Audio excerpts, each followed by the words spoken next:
শিব মন্দির প্রতিষ্ঠিত হয়েছিল লাভাঙার খেয়াঘাটের উপর। ওদের কাছে কোনো কথা বলিনি, কিন্তু আমার দৃঢ় বিশ্বাস হলো, এবং সে বিশ্বাস আজও আছে, যে কাশীর সেই সন্ন্যাসী রামরূপের দাদা রামনিধি নিজেই কোনো অদ্ভুত যৌগিক শক্তির বলে 150 বছর পরেও বেঁচে আছে। বাড়ি থেকে কিছুদিন পরে আবার সাধু সন্ন্যাসীর সন্ধানে বেরোই। তো বীরভূমের এক গ্রামে শুনলাম সেখানকার শ্মশানে এক পাগড়ি থাকে। সে আসলে খুব বড় তান্ত্রিক সন্ন্যাসী। পাগড়ির সঙ্গে দেখা করলাম নদীর ধারে শ্মশানে। ছেঁড়া একটা কাঁথা জড়িয়ে পড়ে আছে। যেমন ময়লা কাপড় চোপড় পরনে, তেমনই মলিন চট পাকানো চুল। আমাকে দেখেই সে গেল মহা চোটে। বলল,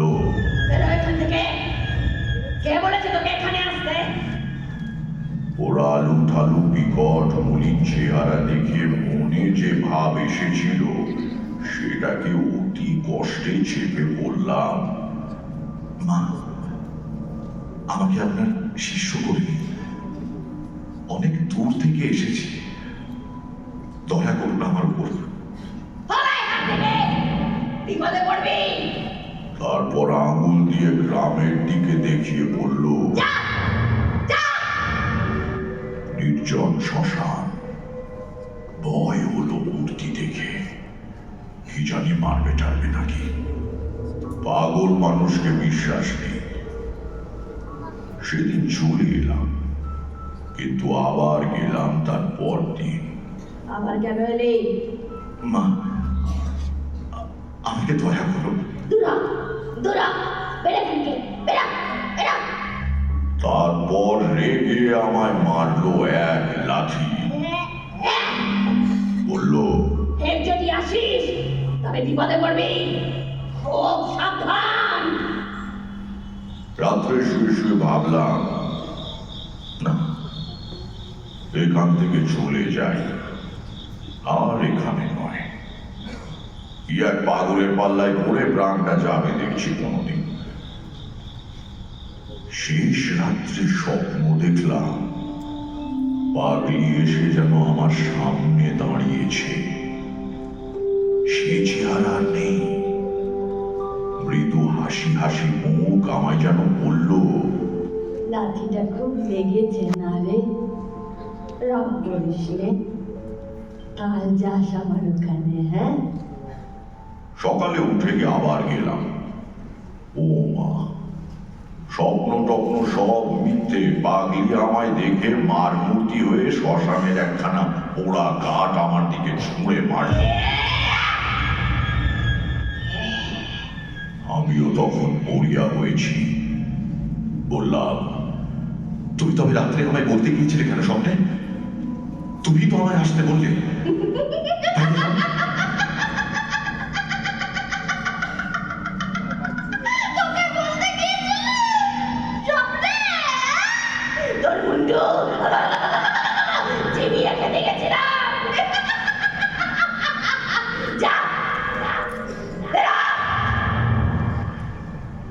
কেন জানি না, এই পাগলি আমাকে অদ্ভুত ভাবে আকৃষ্ট করেছে। আমি বুঝলাম সেটা তখনই সেখানে দাঁড়িয়ে।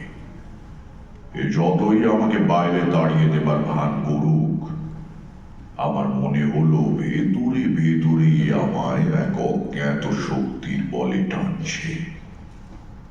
হঠাৎ সে বলল, আঙুল তুলে দেখিয়ে দিল।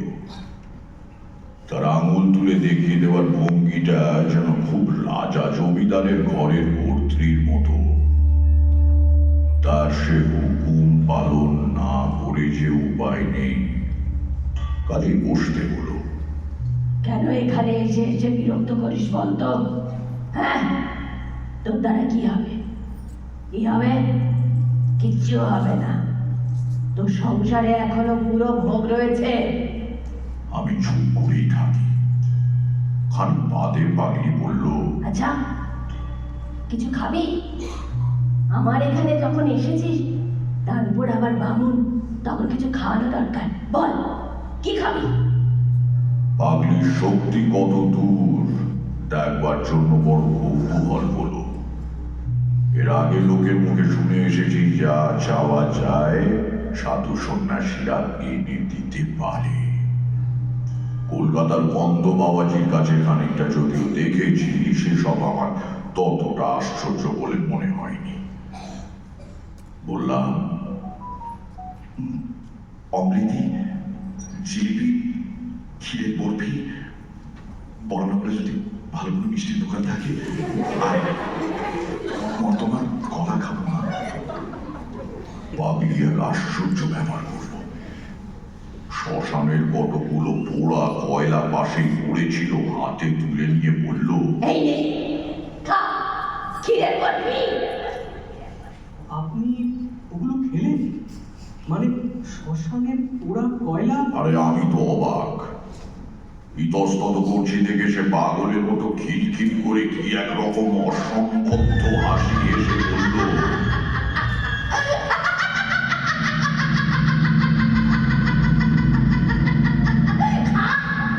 খা, ক্ষীরের বরফি, ক্ষীরের বরফি, খা। আমার মনে হলো এ তো দেখছি পুরো পাগল, কোনো কাণ্ড জ্ঞান নেই। এর কথায় মরা পোড়ানো কয়লা মুখে দেব? ছি ছি ছি ছি ছি। কিন্তু আমার তখন আর ফেরবার পথ নেই। অনেক দূরে গিয়েছি, দিলুম সেই কয়লা মুখে পুড়ে যা থাকে কপালে। পরক্ষণে ধু ধু করে সেই বিশ্রী বিশ্বাস চিতার কয়লার টুকরো মুখ থেকে বার করে ফেলে দিল।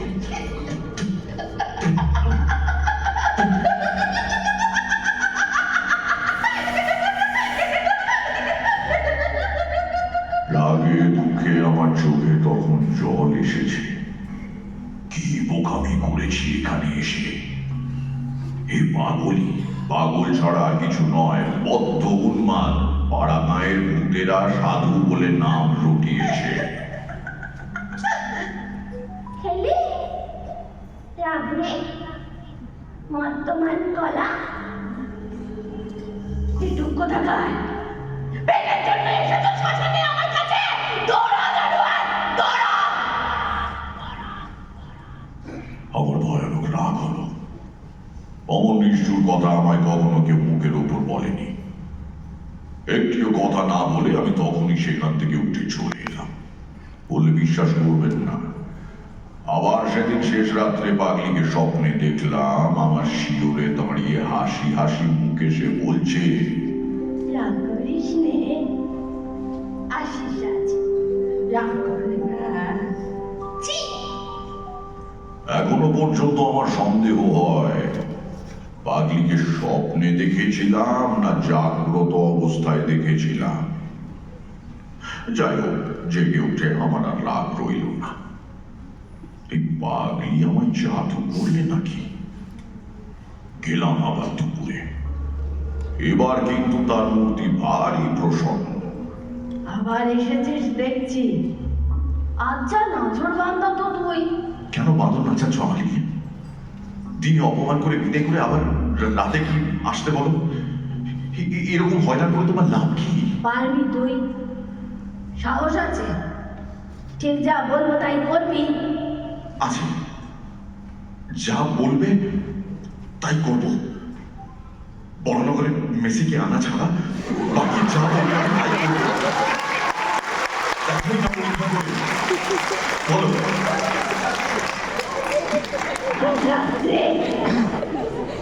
তুই আমাকে মেরে ফেল, গলা টিপে মেরে ফেল। তারপর আমার মৃতদেহের উপর বসে তোকে সাধনা করতে হবে, নিয়ম আমি বলে দেব। যা বাজার থেকে মদ কিনে নিয়ে আয় আর দুটো চাল ছোলা বাজা। মাঝে মাঝে আমার মৃতদেহ হা করে বিকট চিৎকার করে উঠবে যখন, তখন আমার মুখে একদম মদ আর দুটো চাল ভাজা দিবি। ও রাত পর্যন্ত এমন মরার উপর বসে মন্ত্র জপ করতে হবে। রাত্রে হয়তো অনেক রকম ভয় পাবি। যারা এসে ভয় দেখাবে তারা কিন্তু মানুষ নয়, কিন্তু তাতে ভয় করিস না, ভয় পেলে সাধনা তো মিথ্যে হবেই, প্রাণ পর্যন্ত হারাতে পারিস। কেমন রাজি? বাপরে, কি সাংঘাতিক! আপনি রাজি হলেন? আসলে ও যে এমন কথা বলবে তা বুঝতে পারিনি। কথা শুনে তো অবাক হয়ে গেলাম। বললাম, সব পারবো, কিন্তু মানুষ খুন করা ওটা আমায় দিয়ে হবে না। আর তুমি বা আমার জন্য মরবে কেন? তবে এখানে মরতে এসেছিস কেন? মুখ পোড়া, বেরো, দৌড়া, দৌড়া। পাগল ছাগল এসেছে তোদের, হ্যাঁ? বিরক্ত করিস তোদের একবারে, পাগল ছাগল, হ্যাঁ? আরো নানা রকম অশ্লীল গালাগালি দিলে। গতকাল সল্টলেক স্টেডিয়ামে যতটা দিয়েছে তার থেকে ওর মুখে কিছু বাদে না, মুখ বড়ই খারাপ। আমি আজকাল ওগুলো আর কত গায়ে মাখিয়ে গা সওয়া হয়ে গিয়েছে। বললাম, রাগ করছো কেন? একটা মানুষকে খুন করা কি মুখের কথা? আমি না ভদ্রলোকের ছেলে। তবে এ পথে এসেছিস কেন রে? ও অলপে ঘাটের মরা। যন্ত্রমন্ত্রের সাধনা ভদ্রলোকের ছেলের কাজ নয়।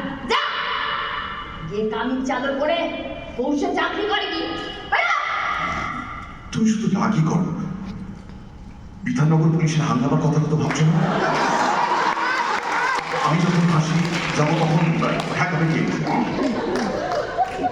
মনে মনে আবার সন্দেহ, না এ নিতান্তই পাগল, বদ্ধ উন্মাদ। এর কাছে এসে শুধু এতদিন সময় নষ্ট করেছি, ছাড়া আর কিছু না।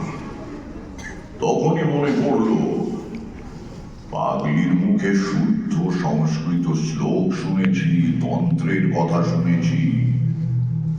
সময়ে সময়ে সত্যি সত্যি এমন কথা বলে যে ওকে বিদুষী বলে সন্দেহ হয়। সেই দিন থেকে পাগলি আমার উপর প্রসন্ন হলো।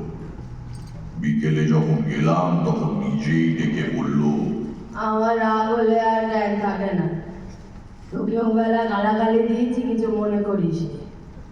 ও ভালোই হয়েছে তুই সাধনা করতে চাসনি। ওসব নিম্নতন্ত্রের সাধনা, ওতে মানুষের কতগুলো শক্তি লাভ হয়, তাছাড়া আর কিছু হয় না। কিভাবে শক্তি লাভ হয়? পৃথিবীতে নানা রকম জীব আছে, তাদের চোখে দেখতে পাওয়া যায় না। মানুষ মরে দেহ শূন্য হলে চোখে দেখা যায় না, আমরা তাদের বলি ভূত। এছাড়া আরো অনেক রকম প্রাণী আছে, তাদের বুদ্ধি মানুষের চেয়ে কম, কিন্তু শক্তি বেশি, এদেরও দেখা যায় না। তন্ত্রে এদের ডাকিনি, শাঁখিনি এইসব নাম। এরা কখনো মানুষ ছিল না, মানুষ মরে যেখানে যায় এরা সেখানকার প্রাণী। মুসলমান ফকিরেরা এদের জিন বলে, এদের মধ্যে ভালো মন্দ দুই আছে। তন্ত্র সাধনার বলে এদের বশ করা যায়, তখন যা বলা যায় এরা তাই বলে। করতেই হবে, না করে উপায় নেই। কিন্তু এদের নিয়ে খেলা করার বিপদ আছে। অসাবধান তুমি যদি হয়েছ, তোমাকে মেরে ফেলতে পারে। অবাক হয়ে ওর কথা শুনছিলাম। ঠিক আপনাদেরই মতো এসব কথা আর কখনো শুনিনি। এর মতো পাগলের মুখেই এ কথা সাজে। আর যেখানে বসে শুনছি তার পারিপার্শ্বিক অবস্থাও এই কথার উপযুক্তই বটে। গ্রাম্য শ্মশান, একটা বড় তেঁতুল গাছ, আর একদিকে কতগুলো শিমুল গাছ। 2-4 দিন আগের একটা চিতার কাঠ কয়লার একটা কলসি জলের ধারে পড়ে আছে। কোনো দিকে লোকজন নেই। অজ্ঞাত সারে আমার গা যেন শিউরে উঠল। পাগলি তখনও বলে যাচ্ছে অনেক সব কথা, অদ্ভুত ধরনের কথা। এক ধরনের অপদেবতা আছে, তন্ত্রে তাদের বলে হাকিনি। তারা অতি ভয়ানক জীব, বুদ্ধি মানুষের চেয়ে অনেক কম, দয়া মায়া বলে কোনো পদার্থ নেই তাদের। পশুর মতো মন, কিন্তু তাদের ক্ষমতা সবচেয়ে বেশি। এরা যেন প্রেত লোকের বাঘ ভালু, ওদের দিয়ে বেশি কাজ হয় বলে যাদের বেশি দুঃসাহস এমন তান্ত্রিকেরা হাকিনি মন্ত্রে সিদ্ধ হবার সাধনা করে বলে খুবই ভালো, কিন্তু বিপদের ভয়ও পদে পদে। তাদের নিয়ে যখন তখন খেলা করতে নেই, তাই তোকে বারণ করি, তুই বুঝিস নে, রাগ করিস। তুমি তাহলে হাকিম মন্ত্রে সিদ্ধ, তাই না? ঠিক বলো। পাগলি চুপ করে রইল। আমি তাকে আর প্রশ্ন করলাম না। বুঝলাম পাগলি এ কথা কিছুতেই বলবে না, কিন্তু এ বিষয়ে আমার কোনো সন্দেহ রইল না। পরদিন গ্রামের লোক আমাকে পাগলি সম্বন্ধে অনেক কথা বললে আপনি ওখানে যাবেন না অত ঘন ঘন। পাগলি ভয়ানক মানুষ, ওর মধ্যে এমন শক্তি আছে আপনার একেবারে সর্বনাশ করে দিতে পারে। ওকে বেশি ঘাঁটাবেন না মশাই। গায়ের কোনো লোক ওর কাছেও ঘেঁষে না। বিদেশি লোক মারা পড়বেন শেষে। মনে মনে ভাবলাম কি আর আমার করবে, যা করবার তা করে দিয়েছে। তার কাছে না গিয়ে থাকবার শক্তি আমার নেই। তারপরে একদিন যা হলো, সেদিন সন্ধ্যের পরে পাগলির কাছে গিয়েছি, কিন্তু এমন ভাবে গিয়েছি পাগলি না টের পায়। পাগলির সেই বটতলায় গিয়ে হঠাৎ অবাক হয়ে দাঁড়িয়ে রইলাম। বটতলায় পাগলি বসে নেই, তার বদলে একটি ষোড়শী বালিকা গাছের ভূমিতে ঠেস দিয়ে সামনের দিকে চেয়ে রয়েছে। চোখের ভুল নয় মশাই, আমার তখন কাঁচা বয়স। চোখে ঝাপসা দেখবার কথা নয়, স্পষ্টই দেখলুম। ভাবলুম তাই তো, এ আবার কে এলো? যাই কি না যাই। দু এক পা এগিয়ে সংকোচের সঙ্গে জিজ্ঞেস করলাম, মা, তিনি কোথায় গেলেন? কি? সেই তিনি এখানে থাকতেন? মরণ, কে তার নামটাই বলো না। নাম বলতে লজ্জা হচ্ছে নাকি? আমি চমকে উঠলাম। সেই পাগলি তো, সেই হাসি, সেই কথা বলবার ভঙ্গি। এই ষোড়শী বালিকার মধ্যে সেই পাগলি রয়েছে লুকিয়ে। সে এক অদ্ভুত আকৃতি। ভেতরে সেই পরিচিতা পাগলি, বাইরে এক অপরিচিতা রূপসী ষোড়শী বালিকা। মেয়েটি এসে ঢুলে পড়ে আর কি। বলল, এসো না, বসো না, বসো, পাশে বসো। আহা, লজ্জা কি? আহা, অত লজ্জার কাজ নেই, এসো। হঠাৎ আমার বড় ভয় হলো।